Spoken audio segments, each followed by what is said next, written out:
In diesem Video geht es um neue Hobbyfarben Made in Germany namens Ultracryl und um kunterbuntes Hintergrundwissen. Was ist alles in einer Tabletop-Farbe enthalten? Warum decken manche Farben besser als andere? Und braucht es wirklich noch mehr und neue Farben im Tabletop-Hobby? Aber erstmal moin moin und herzlich willkommen zum TWS. Ich wette, ihr habt beim Titel dieses Videos bestimmt gedacht, och nö, nicht noch ein Hersteller, nicht noch mehr Farben. Tja, genau das waren vor wenigen Wochen auch meine ersten Gedanken, als ich auf die Ultracryl-Farben von Ten01 Labs aufmerksam wurde. Zwei der Firmeninhaber waren nämlich in einem Podcast der Dysonauts-Jungs zu Gast. Und weil mich deren Ausführungen extrem neugierig gemacht hatten, setzte ich mich direkt mit ihnen in Verbindung. Ein mehrstündiges Telefonat und einige Farbproben plus Zeit zum Ausprobieren später möchte ich euch nun jede Menge spannende Infos zum Thema Farben präsentieren und auf den bevorstehenden Kickstarter hinweisen. Und euch vor allem die besonderen Eigenschaften der Ultracryl-Farben von Ten01 Labs auflisten. Parallel zu meinen Erklärungen zeige ich euch einige Ultracryl-Farben und vergleichbare Farbtöne anderer Hersteller auf einem schwarzen Karton, damit ihr deren Deckkraft beurteilen und vergleichen könnt. Aber erstmal vorweg, außer ein paar Farbproben habe ich von Ten01 Labs nichts erhalten. Also kein Honorar oder sonstige Bestechung, um euch die Ultracryl-Farben vorzustellen. Vielmehr habe ich dieses Video gedreht, weil ich die neuen Farben extrem interessant finde, die Macher wirklich ein paar neue Wege gehen und Hobbyfarben aus Deutschland an sich schon eine kleine Sensation sind. Fangen wir erstmal mit etwas Hintergrundwissen zum Thema Farben an. Die im Tabletop-Hobby gängigen Acrylfarben setzen sich bekanntlich aus drei Hauptbestandteilen zusammen. Pigmente, die für den jeweiligen Farbton sorgen, Bindemittel bzw. Acrylbinder, in dem sich Kunstharzteilchen in hoher Konzentration befinden, die zusammen mit den Pigmenten eine leicht flexible Farbschicht ergeben. Und dann noch Wasser, das Pigmente und Bindemittel miteinander verbindet und beim Trocknen der Farbe verdunstet. Hinzu kommen noch sogenannte Additive, dazu gleich mehr. Von den Hauptbestandteilen sind Wasser und Bindemittel quasi nichts Besonderes. Ganz anders sieht's bei Pigmenten aus.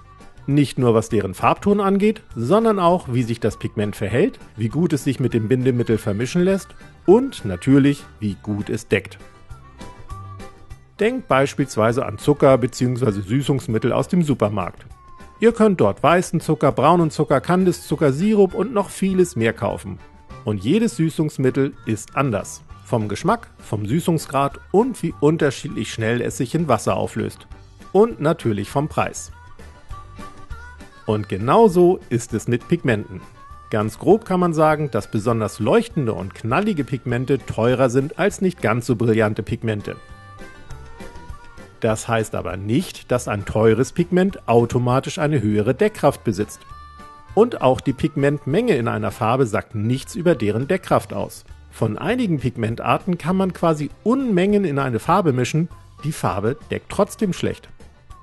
Und hier kommen dann die vorhin erwähnten Additive ins Spiel. Sie verbessern zum Beispiel die Fließeigenschaften oder die UV-Beständigkeit einer Farbe oder wie gut sich das Pigment mit dem Bindemittel verbindet. Und auch wie dickflüssig eine Farbe ist. Ja genau, einer dickflüssigen Farbe wurde nicht etwa mehr Pigment beigemischt, sondern einfach nur mehr Verdicker. Ein weiteres Additiv sind zum Beispiel Biozide, die bewirken, dass eine Farbe nicht schimmelt. Denn, kein Scherz, die Kunstharzteilchen im Bindemittel sind ein Leckerbissen für Bakterien.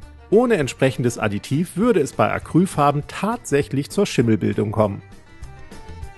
Hinzu kommt, jedes Pigment ist anders und benötigt daher andere Mischungsverhältnisse und Additive.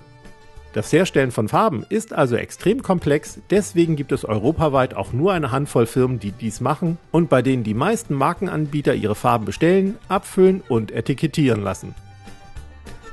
Die Jungs von Ten01 Labs haben jedoch all ihre Farbtöne in knapp 4 Jahren Eigenregie selbst entwickelt und die Formeln für jede einzelne Farbe im Schnitt 3 bis 4 Mal neu angepasst.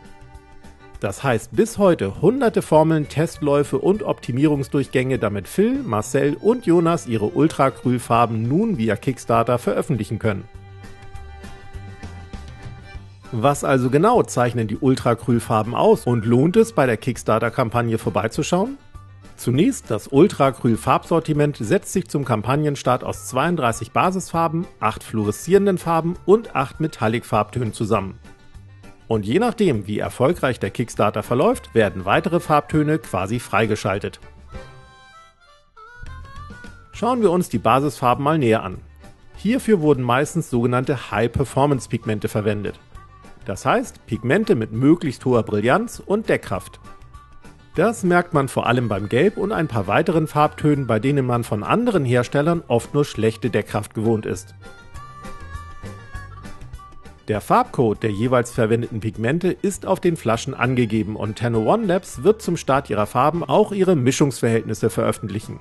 Das heißt, wer keine Angst vor Mischen hat, kann sich aus ihren 24 sogenannten Monopigmentfarben alle restlichen Basisfarben selbst anmischen.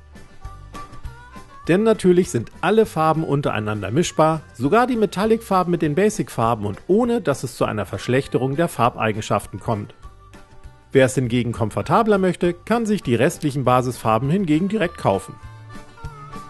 Jede Farbe kommt zudem dünnflüssig und somit gebrauchsfertig aus der Flasche, um direkt per Pinsel losmalen zu können.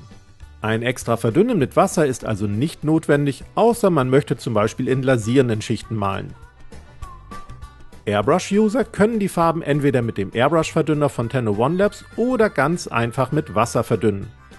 Dies ist dank der hohen Deckkraft der Farben möglich und obendrein preiswerter als der Einsatz spezieller Airbrush-Farben anderer Hersteller. Jede Basisfarbe trocknet zudem ultramatt aus, was besonders für Vitrinenmaler sehr interessant ist. Außerdem wurde neben Konservierungsmitteln auf möglichst alle bedenklichen Stoffe in den Ultracryl-Farben verzichtet. Denn zum Beispiel manche Pigmente und Additive auf dem Markt sind durchaus gesundheitsschädlich. So ein Verzicht klingt jetzt vielleicht selbstverständlich, aber garantieren tun dies nur die wenigsten Hersteller. Ein weiterer und sehr offensichtlicher Unterschied zu anderen Farben sind die Fläschchen. Statt milchiger Dropperflaschen kommen die Ultracryl-Farben in transparenten und sogenannten Unicorn Bottles daher. Diese besitzen eine besonders feine Spitze, mit der sich die Farben viel besser und damit sparsamer dosieren lassen. In jeder Flasche ist zudem eine rostfreie Stahlmutter enthalten, um die Farben leichter auffrischen zu können. Warum keine Agitatorkugel? Nun, bis auf die Flaschen selbst kaufen Tenno One Labs sämtliche Rohstoffe nur in Deutschland ein, was kurze Wege und eine optimale Verfügbarkeit garantiert.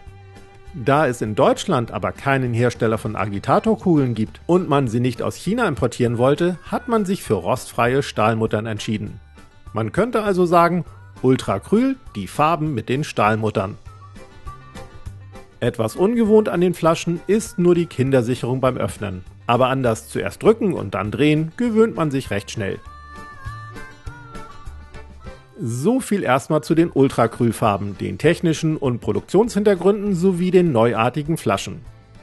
Mehr Infos gibt's demnächst in einem zweiten Video, in dem ich euch einige Farben nochmal im Detail vorstelle und zeige, wie gut sich mit ihnen malen lässt.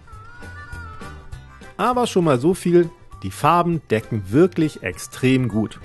Und da sie gebrauchsfertig aus der Flasche kommen, muss man sich ums Verdünnen wirklich keine Gedanken machen. Klar, mal für das eine oder andere feine Detail an einem Modell vielleicht, aber grundsätzlich kann man direkt mit ihnen losmalen. Außerdem sind die Farben wirklich besonders kräftig, brillant und leuchtend, wie ihr in den vergangenen Minuten ja schon sehen konntet. Von daher sind die Ultracryl-Farben meiner Meinung nach definitiv einen Blick wert. Die Kickstarter-Kampagne startet voraussichtlich am Montag, den 15. Mai 2023. Und nach Auslieferung an die Unterstützer wird es die Farben dann auch regulär bei Shops und Händlern geben. Hierzu finden bereits Gespräche mit Großhändlern und weiteren Vertriebskanälen statt.